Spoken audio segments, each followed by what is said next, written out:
C'est l'heure des informations sur la télévision de la famille. Au menu de cette édition, un seul point et c'est la rencontre du chef de l'État avec ses représentants à travers le monde entier, à savoir les ambassadeurs et les consuls honoraires. Mesdames et messieurs, bonsoir et merci de nous suivre sur la télévision de la famille.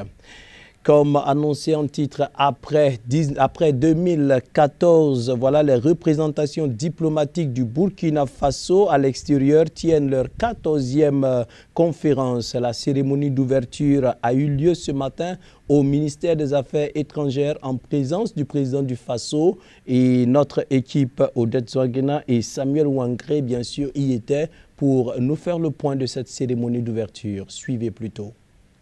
Le ministre des Affaires étrangères et de la coopération, Alpha Bari, a accueilli dans ses locaux ce matin les 43 ambassadeurs et 13 consuls généraux du pays. L'enjeu de cette 14e conférence des ambassadeurs et consuls généraux du Burkina Faso est tel que le chef de l'État, Rochma Christian Kaboré, a présidé solennellement cette rencontre. La question du développement s'invite maintenant au centre des discussions en ce qui concerne nos ambassadeurs et, je dirais, nos consuls généraux. C'est pourquoi d'ailleurs, durant ce séjour, ça sera une occasion pour eux de se ressourcer aux grands objectifs, que ce soit les objectifs économiques, notamment le programme national de développement économique et social, que ce soit les problèmes politiques, que ce soit les questions relatives au terrorisme et au combat que nous menons. Et c'est pour cela que demain, j'aurai un entretien pour repréciser l'ensemble de ces questions à nos diplomates de manière à ce que nous soyons en bonne continuité entre le gouvernement et ceux qui nous représentent à l'extérieur. Une présence plutôt significative pour l'ensemble des participants qui les rappelle plutôt leurs devoirs vis-à-vis de la réussite du plan national de développement économique et social et leurs contributions pour la sécurisation du pays. En tant qu'ambassadeur, nous nous inscrivons dans la ligne du plan national de développement économique et social qui se décline sous plusieurs programmes. Et en tant que représentant à l'étranger, nous avons la responsabilité de promouvoir ces différents programmes-là afin de mobiliser au maximum les investisseurs pour qu'ils nous accompagnent dans la réalisation de ce plan national de développement. 3 sous-thèmes feront l'objet des débats à cette occasion, mais l'ensemble des travaux seront axés principalement sur le thème de la présente conférence qui stipule défis du PNDS et enjeux sécuritaires, quelle contribution de la diplomatie burkinabé. Pour la 5e fois consécutive, le réseau des journalistes et communicateurs pour les énergies et le développement durable tient depuis ce matin les journées des acteurs de la communication sur les énergies. Suivez le reportage de Moïse Kinda. La situation de l'accès aux services énergétiques au Burkina Faso n'est pas luisante. Selon les résultats d'une étude, le Burkina est à 21% de taux d'accès à l'électricité et en milieu rural avec un taux d'accès de seulement 3%, contre un taux d'accès régional moyen de 40%. Face à une telle situation de stress énergétique, la GED, fidèle à son engagement de faire de l'accès aux services énergétiques dans notre pays une affaire de tous, a jugé bon de placer les présentes journées sur le thème « Place et contribution des acteurs miniers dans la lutte pour l'accès des populations aux services énergétiques au Burkina Faso ». C'est un problème crucial qui se pose, la question d'accès. La population n'a pas accès à l'énergie, faute de production. Généralement, nos États se tournent vers les partenaires extérieurs qui souvent ont des procédures qui ne permettent pas de mettre rapidement en œuvre un certain nombre de choses, de projets qui permettent de répondre aux préoccupations des populations. Mais nous passons à l'intérieur même des États. Il y a des acteurs qui peuvent contribuer, qui peut-être ont une capacité peut-être financière ou qui peuvent aider. Comme par exemple, nous en pensons particulièrement aux miniers pour cette fois-ci-là. Donc nous avons voulu cette rencontre-là pour échanger entre les miniers, les acteurs énergétiques, les acteurs de la société civile, les pouvoirs publics, voir dans quelle mesure ils peuvent réfléchir sur cette question, quelle peut être la contribution des acteurs miniers. Voilà, même s'il ne peut pas intervenir directement, il peut peut-être contribuer par des financements. Voilà, c'est un peu ça, quoi. Voilà, c'est là notre démarche. Ce n'est pas la première fois qu'on le fait. Chaque année on le fait. L'année dernière on a réfléchi sur le rôle des acteurs de la société civile sur cette question d'accès. Avant, on l'a fait même pour nous-mêmes journalistes, lors de nos premiers journaux qui ont eu lieu en 2014. Quel peut être le rôle des journalistes et les communistes sur cette question d'accès à l'énergie? Cette fois-ci, c'est les miniers qui sont à la page. Voilà, ceux qui sont autour d'eux pour voir comment ensemble on peut mettre nos idées ensemble, nos stratégies ensemble pour favoriser l'accès du plus grand nombre aux services énergétiques. Parce que sans énergie, il n'y a pas de développement. Le ministre de l'Énergie, le docteur Ismaël Bachir Ouedraogo, qui a présidé la cérémonie d'ouverture, a salué l'initiative de l'Association des journalistes et des communicateurs pour les énergies et le développement durable. Nous sommes résolument engagés dans le secteur du solaire parce qu'aujourd'hui, le solaire est devenu une opportunité de business pour le Burkina Faso et pour les investisseurs burkinabés. Aujourd'hui, nous avons la possibilité de sortir le kilowattheure à 50 francs en utilisant l'énergie solaire, car nous avons la production avec le DDO et les HFO qui nous sort donc le prix du kilowattheure autour de 90 à 100 francs. C'est pour dire qu'aujourd'hui, avec le solaire, nous avons la possibilité de réduire le coût du kilowattheure de 40 à 50%. C'est en cela que nous encourageons votre association pour ce que vous êtes en train de faire. Les communicateurs constituent un maillon essentiel de la chaîne en matière d'énergie renouvelable. Nous avons besoin de créer un tandem entre mon ministère et vous pour qu'ensemble nous puissions vous donner les informations vraies et que vous, à votre tour, vous puissiez donner les informations justes et vraies à la population. Parce que la population a besoin de savoir et a besoin d'être guidée aussi vers les meilleures pratiques, vers aussi les entreprises qui ont la technologie et qui ont la qualité pour permettre à ce que les investissements qu'ils vont faire puissent être des investissements productifs. Et que si un consommateur met 1 million pour un produit, qu'il puisse réellement bénéficier d'1 million de qualité. Les organisateurs nourrissent l'espoir que la présente rencontre permettra aux acteurs miniers et énergétiques de la société civile et aux représentants du gouvernement de mener les échanges assez constructifs à même de favoriser une meilleure contribution des acteurs miniers aux efforts pour l'accès des populations aux services énergétiques au Burkina Faso. Toute autre chose, à présent, nous faisons un clin d'œil à l'Association pour le salut des personnes handicapées de la vue du Burkina Faso, en abrégé ASHVB, voilà, qui a organisé le mardi dernier une cérémonie à l'intention des élèves du primaire et du secondaire issus de son centre, le centre Siloué, bien entendu.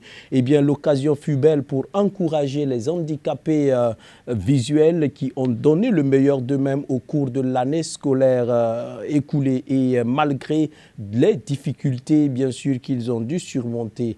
Le reportage est signé Moussa Traoré avec la voix de Odette Zouangena.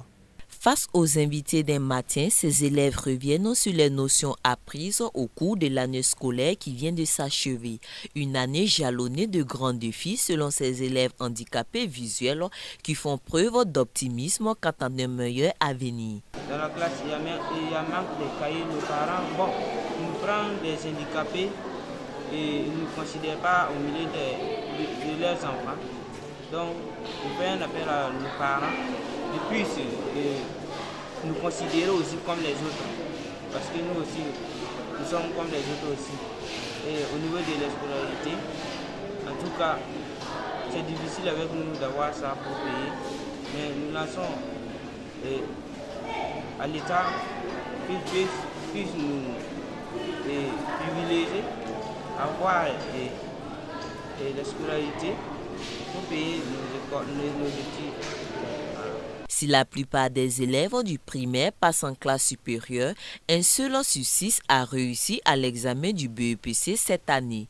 Une situation qui vient rappeler les conditions difficiles d'apprentissage et de transcription des matières dans l'écriture braille. Créateur du braille en langue locale, le pasteur Lucien Naré nourrit l'ambition de toujours œuvrer pour l'épanouissement des personnes handicapées de la vue. Nous avons une salle d'informatique que nous voulons ouvrir l'année prochaine.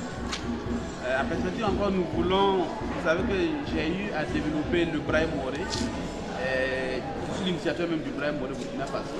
Donc nous comptons aussi que le braille soit dans les autres langues. Déjà nous avons le Kassena, le Kassin plutôt, pour les Cassena, nous avons le Tula, nous avons aussi pour les Bissa, les Abrés. Mais nous voulons tout faire pour que dans les autres langues, comme pour les sabots, pour qu'ils puissent aussi écrire et lire dans leur langue ensemble. Nous avons tout en perspective. Nous avons aussi, nous voulons développer le côté agro-pastoral. Par exemple, la ferme école qui est à Rabega. Déjà nous avons le jardin, des agrumes, nous avons des porcs pour l'élève, nous avons des poules pondeuses, tout ce qui est dans l'agro-pastoral, pour permettre à la personne handicapée d'apprendre un métier professionnellement et puis aussi exercer ça pour le développement de sa famille et pour le bien de la façon. Il faut noter que l'Association pour le salut de personnes handicapées de la vue du Burkina a été créée en 1993. Le centre Siloé, qui lui sert de base depuis une dizaine d'années maintenant, a accueilli une quarantaine d'élèves du primaire au cours de l'année scolaire 2017-2018. La fenêtre internationale et nous irons à Gaza, également dans les côtes libyennes et à la frontière franco-italienne où les populations ont organisé une marche de solidarité aux migrants. Suivez. Est-ce le début de la fin pour l'économie palestinienne et en particulier pour Gaza? Avec les difficultés financières de l'agence d'aide aux réfugiés palestiniens de l'ONU, la situation est de plus en plus critique pour les secteurs de l'éducation, de la santé et du commerce. L'agence se retrouve amputée de 250 millions de dollars américains depuis le début de l'année et pour une économie déjà exsangue, ce pourrait être le coup de grâce.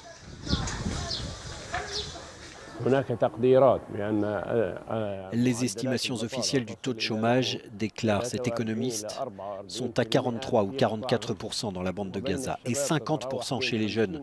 Le blocus empêche toute opportunité d'emploi et ferme toutes les portes à toute initiative de production ou de développement, ce qui réduit énormément les possibilités de trouver un travail.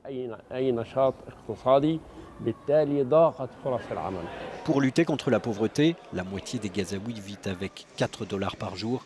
L'économie numérique a pris son envol. Gaza Sky Geeks est un incubateur de start-up financé par une ONG américaine. Le travail à distance est un moyen de vivre pour quiconque avec des compétences qu'il peut fournir sur Internet. Tous ici nous vivons et souffrons de conditions difficiles et les diplômés font face quotidiennement à un siège qui les étouffe et détruit la plupart des opportunités. Il n'y a jamais de nouveaux emplois, les opportunités disparaissent peu à peu. Même pour ces étudiants qui sont l'élite de la jeunesse de Gaza, l'avenir n'est pas rose. Je suis en 4e année d'université maintenant.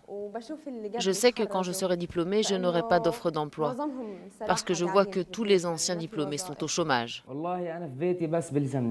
Chez moi, j'ai besoin d'un ordinateur, de l'électricité, d'Internet et d'un smartphone. C'est la base, je ne peux pas travailler sans. Donc il y a de gros problèmes à cause du manque d'électricité ou d'Internet. À Gaza, en effet, il n'est pas rare d'avoir de l'électricité quelques heures seulement par jour. Si une faillite totale venait surprendre la bande de Gaza, la crise humanitaire qui en résulterait serait catastrophique et deviendrait même, de l'aveu de sources israéliennes, une question de sécurité nationale pour l'État hébreu. Les derniers jours ont été particulièrement meurtriers le long des côtes libyennes. Près de 180 morts ou disparus, alors que la météo clémente pousse de plus en plus de gens à tenter la traversée. Les gardes-côtes libyens sont pointés du doigt par les organisations humanitaires, mais pour eux, impossible de faire face au drame, avec seulement 4 vieux navires donnés par l'Italie.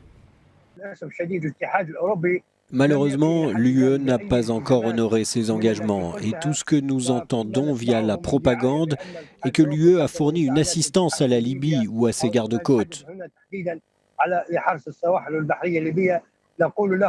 Nous leur disons qu'ils doivent nous donner des factures ou des documents officiels prouvant qu'ils ont fourni de l'aide réelle à la Libye.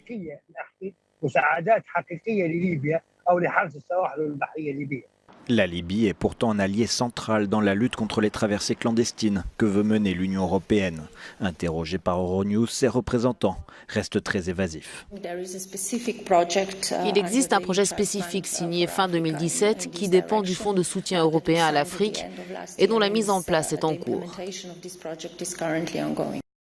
D'après la Commission européenne, il n'existe pas de financement direct. Il y a par contre des formations offertes aux gardes-côtes libyens par leurs homologues italiens. Et concernant l'aide au titre du Fonds d'investissement pour l'Afrique, cela représente 46 millions d'euros qui peuvent être utilisés pour réparer des bateaux existants. Lundi, le gouvernement italien a annoncé qu'il allait leur offrir 12 vedettes d'un coût de 2,5 millions d'euros.